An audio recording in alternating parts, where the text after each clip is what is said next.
Pohon tumbang, kemacetan panjang di Jalan Jenderal Sudirman tak terhindarkan.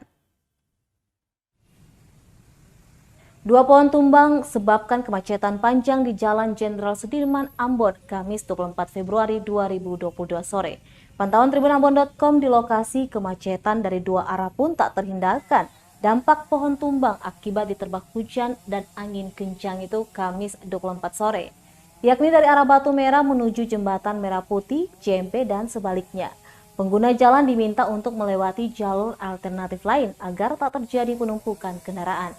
Bagi pengguna jalan dari arah Batu Merah bisa langsung berbelok ke kanan pada pertigaan SPBU Pertamina Kebun Cengkeh. Sementara dari arah JMP dianjurkan untuk melewati SMA Negeri 13 Ambon dan berputar menuju ke kawasan Galunggung. Diketahui dua buah pohon berukuran besar tumbang saat angin kencang disertai hujan terjadi di kota Ambon Kamis sore. Kejadian tepat di depan stasiun pengisian bahan bakar umum SPBU Kebun Cengkeh. Kedua pohon tersebut rubuh dan tercabut dari akarnya, sehingga trotoar jalan di wilayah itu pun ikut rusak. Ranting pohon yang rubuh tersebut juga menyebabkan kabel listrik PLN terjuntai ke tanah. Runtuhan pohon tersebut bahkan memenuhi sebagian badan jalan utama di kota Ambon.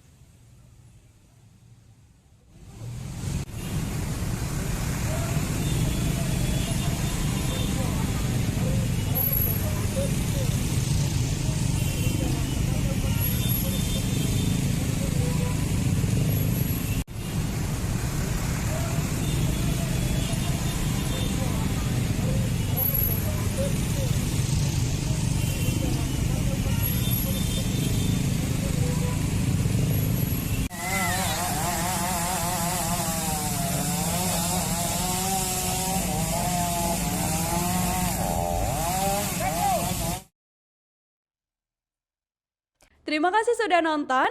Jangan lupa like, subscribe, dan share ya.